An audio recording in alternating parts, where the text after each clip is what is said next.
भी आंगनबाड़ी सेविका सहायिका मिनी बहनों, आप सभी का all India anganwadi news channel की आज सुबह 7 बजे की सच्ची खबरों में स्वागत है।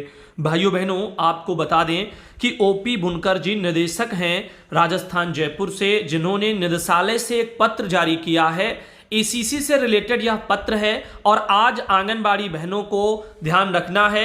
आज आपका कार्यक्रम का आयोजन होना है और यह त्रैमासिक सेक्टर बैठक के रूप में होगा। आपका ईसीसी पर क्षमता वर्धन के लिए यह किया जाएगा। बहुत ही जरूरी जानकारी है, ध्यानपूर्वक सुन लेना। इसके अलावा इस वीडियो में और भी जानकारियां हैं, तो अन्य राज्यों की बहनें आप भी वीडियो को देख करके जाना, पूरा ध्यान से सुनना। यहां पर सबसे पहले बात करें इस वाले पत्र की, तो विषय है आंगनबाड़ी कार्यकर्ता का प्रारंभिक बाल्यावस्था देखभाल एवं शिक्षा। ईसीसी पर नियमित क्षमता वर्धन के लिए अतिरिक्त त्रैमासिक सेक्टर बैठक आयोजित किए जाने के संबंध में पत्र जारी हुआ है। लिखा गया उपरोक्त विषय अंतर्गत एवं प्रासंगिक पत्र के क्रम में लेख है कि नवीन पाठ्यक्रम आधारशिला पर आधारित नवीन ईसीसी ई सामग्री एवं साप्ताहिक कैलेंडर के बेहतर क्रियान्वयन एवं गतिविधियों के नियमित संचालन के लिए आंगनबाड़ी कार्यकर्ताओं का ईसीसी पर क्षमता वर्धन किए जाने के उद्देश्य से महिला पर्यवेक्षक के द्वारा मासिक सेक्टर बैठक में 1.5 घंटा ईसीसी पर चर्चा की जा रही है। इस संबंध में ईसीसी कार्यकारिणी समिति में यह निर्णय लिया गया है कि आंगनबाड़ी कार्यकर्ता का ईसीसी पर क्षमता वर्धन किए जाने के लिए वर्ष में 4 त्रैमासिक अतिरिक्त सेक्टर बैठक का आयोजन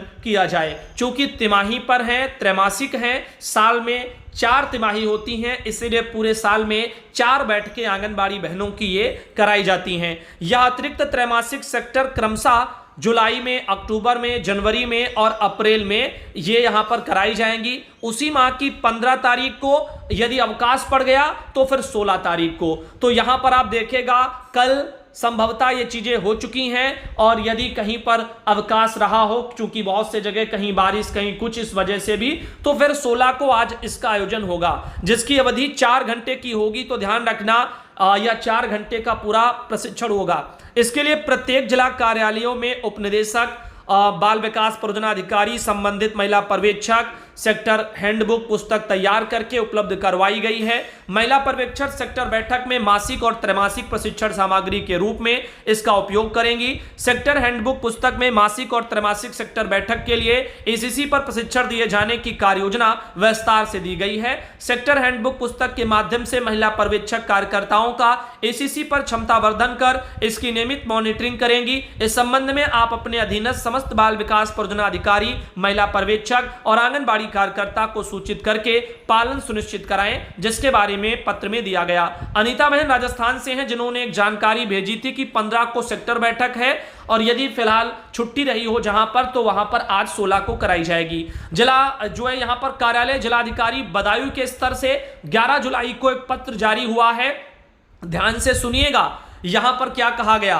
प्रमुख सचिव बाल विकास पुष्टाहार उत्तर प्रदेश शासन का पत्र संख्या है 607, 9 जुलाई का लेटर है, जिसके द्वारा उत्तर प्रदेश सरकार के सतत विकास लक्ष्यों की प्राप्ति के लिए शिशु एवं बाल पोषण, स्वास्थ्य तथा समग्र विकास के राज्य सरकार की प्राथमिकताओं के क्रम में सतत विकास लक्ष्य 2 के अंतर्गत वर्ष 2030 तक कुपोषण की दर में कमी लाने के लिए दिशा निर्देश जारी हैं। इस दिशा में 5 वर्ष से कम आयु के बच्चों में नाटापन की दर को 40% तक घटाने का लक्ष्य प्रस्तावित है। इस लक्ष्य की प्राप्ति के लिए स्वास्थ्य एवं पोषण के क्षेत्र में विभागीय कार्यक्रमों के प्रभावी क्रियान्वयन में अंतर विभागीय समन्वय और निगरानी एवं मूल्यांकन की प्रभावी व्यवस्था सुनिश्चित किया जाना आवश्यक है, ताकि राज्य में शिशु एवं बाल मृत्यु दर में कमी लाई जा सके एवं बच्चों के समग्र विकास को सुदृढ़ किया जा सके। इसके लिए बाल विकास सेवा पुष्टाहार विभाग एवं स्वास्थ्य विभाग के द्वारा संयुक्त रूप से 5वें संभव अभियान वर्ष 2025 के अंतर्गत नवाचार के रूप में अन्य प्रयासों के साथ साथ स्टंटिंग की पहचान, निगरानी और न्यूनीकरण पर विशेष रूप से कार्य किया जाएगा। जनपद बदायूं में सबसे अधिक स्टंटिंग वाले शीर्ष 100 आंगनबाड़ी केंद्रों की पहचान की गई है। इन केंद्रों में सुधार की दिशा में विशेष हस्तक्षेप के लिए जनपद और ब्लॉक स्तर से अधिकारी को एक एक केंद्र का नोडल अधिकारी नामित किया जा रहा है, जो उपयुक्त कार्य में के लिए जिम्मेदार होंगे। समस्त नोडल अधिकारी हैं इनको दिनांक 14 जुलाई को निदेशालय बाल विकास सेवा पुष्टाहार उत्तर प्रदेश लखनऊ के स्तर से एक जूम वीडियो कॉन्फ्रेंसिंग के माध्यम से निरीक्षण और गूगल फॉर्म भरने के संबंध में आवश्यक प्रशिक्षण प्रदान किया जाएगा। इस संबंध में लिंक पृथक से प्रेषित की जाएगी। आंगनबाड़ी केंद्रवार नामित नोडल अधिकारी का विवरण भी दर्शाया गया। तो यहां पर ऐसे सेंटर हैं जहां पर नाटेपन वाले बच्चों की संख्या देखने को मिल रही है। तो यहां पर आप देख लीजिएगा नोडल अधिकारी के नाम, उनका मोबाइल नंबर, ब्लॉक का नाम और केंद्र का नाम सब दर्शाया गया है। और इस तरह से आप देख सकते हैं आंकड़े यहां पर आए हैं ताकि इनमें सुधार किया जा सके और अभियान चलाया जाएगा नाटेपन से बच्चों को सुधारने के लिए। नीचे क्या लिखा गया, नामित नोडल अधिकारी उनके नाम के सम्मुख अंकित आंगनबाड़ी केंद्र के कुल बच्चों का वजन, लंबाई, ऊंचाई लेते हुए पोषण ट्रैकर पर अंकन और उनके पोषण स्थिति पर जो निर्धारण जैसे अल्प वजन, सैम मैम, नाटापन, वेस्टिंग आदि का निर्धारण करके जो है जांच करेंगे। इस संबंध में निदेशालय का लेटर भी हम दिखा चुके हैं, इसीलिए ये जो जिलाधिकारी बदायूं के हैं अवनीश राय, केवल यह मत समझना कि केवल बदायूं का ही मामला हम दिखा रहे हैं, क्योंकि अभी 1-2 दिन पहले ही मैंने आपको बताया है कि ऑल इंडिया के जरिए किस तरह का कार्य उत्तर प्रदेश में कराया जाएगा और इस कार्य को 15 जुलाई से शुरू करके 31 जुलाई तक यह कार्य पूर्ण किया जाएगा। आंगनबाड़ी केंद्र के बच्चों की सूची आपके उपयोगार्थ संलग्न की जा रही है। दिनांक 15 जुलाई को पूरे राज्य में विशेष मापन एवं निगरानी अभियान संचालित किया जाएगा। जनपद में इसी दिन नामित नोडल अधिकारी को आंगनबाड़ी केंद्र पर जाकर के ग्रोथ मॉनिटरिंग प्रक्रिया की सघन निगरानी करनी होगी। अपने सम्मुख अंकित केंद्र के बच्चों की वजन और लंबाई, ऊंचाई मापन के आधार पर यदि पोषण ट्रैकर पर दर्ज मापन भिन्न है तो उसे संशोधित कराया जाएगा। अपनी रिपोर्ट में इसका उल्लेख भी किया जाएगा।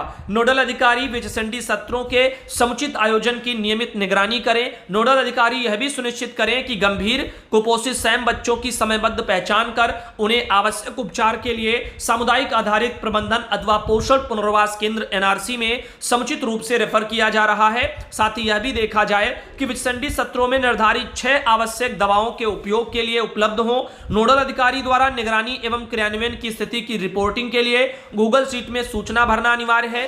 गूगल शीट का फॉर्म का लिंक दे दिया गया है। उपरोक्त कार्य उत्तर प्रदेश सरकार के सतत विकास लक्ष्यों में सर्वोच्च प्राथमिकताओं में सम्मिलित है, अतः विभागीय निर्देशों के अनुसार भ्रमण निरीक्षण के अनुसार करना सुनिश्चित करें। उपरोक्त कार्यों की समीक्षा 2 हस्ताक्षरी की अध्यक्षता में आयोजित जिला पोषण समिति की बैठक में आप सभी के साथ प्रतिभाग किया जाएगा। तो जैसा कि आपने इस मामले में देखा कि यह मामला केवल इतना ही नहीं है कि अधिकारी जो नोडल अधिकारी बनाए गए हैं ये आपके वहां आएंगे और बच्चों का अपने सामने जो है वजन, लंबाई, ऊंचाई मापेंगे। सिर्फ इतना ही मत समझ करके चलना, क्योंकि यदि कोई भी कार्यकर्ता ने ऐसे ही फर्जी तरीके से वजन, ऊंचाई, लंबाइयां भर दी हैं, यानी एक बार भर लिया उसमें थोड़ा बहुत जोड़ घटाव करके बस ऐसे ही भरते रहते हैं, तो उनमें मौजूदा समय में बच्चों के लाभार्थियों का वजन, ऊंचाई, लंबाई में काफी अंतर मिलेगा उनके आंकड़ों की प्रविष्टियों से जब मिलान होगा। तो ऐसे में ऐसी आंगनबाड़ी बहनें भी पकड़ी जाएंगी जिन्होंने यदि हर माह वजन भौतिक रूप से ना किया हो, ऐसे घटा बढ़ा करके यदि कर दिया होगा तो ऐसे बहनों को लेकर के भी चूंकि हो सकता है जब खुलासे होंगे तो विभाग के स्तर से यह भी कहा गया कि जैसे स्थितियां होती हैं ऊपर प्रेषित भी किया जाएगा। तो यहां पर आप देखना कि जो भी होगा आने वाले समय में शायद इन मामलों में भी जब ये कार्रवाइयां हो तो वहां पर गलत वजन जिन्होंने भरा होगा, गलत ऊंचाई लंबाई भरी होगी, तो ऐसे लोगों के भी कहीं ना कहीं पर्देफाश होते नजर आएंगे। वहीं आगे ले चलें, आपको एक और जानकारी से अवगत कराना चाहेंगे। भैया जी हम सहारनपुर जिले से हैं, मुजफ्फराबाद ब्लॉक के फतेहपुर भादो से राशन वितरण करते हुए हमारे लाभार्थी ऐसे बोल रहे हैं, देखिए। तो आइए देखते हैं भाई, सहारनपुर जिले से एक वीडियो है जो कि लाभार्थियों का है। बहनों को THR वितरण में समस्याएं आ रही हैं, क्या समस्या है हर कोई जानता है, लाभार्थी क्या कह रहे हैं इन मामलों में, आइए लाभार्थियों की बात को सुनते हैं। एक एक करके हर रोज इस तरह से वीडियो ऑल इंडिया तक पहुंच रहे हैं। इसी क्रम में आपको हम सहारनपुर से आज लाभार्थी का वीडियो इस वीडियो में दिखा रहे हैं। छोटे छोटे बच्चे इस तरह छोड़ छोड़ कर एक दिन हो या 2 दिन हो, हमारे पास टाइम नहीं है। अपनी बहू को भेजेंगे, बहू नहीं आएंगी बिल्कुल भी। सास आएंगी, सास जाओ घर में सब कोई जाओ, बच्चा पढ़ाओ, सबको राशन देना पड़ेगा। नहीं देना तो मत दो, हमें नहीं चाहिए आपका राशन।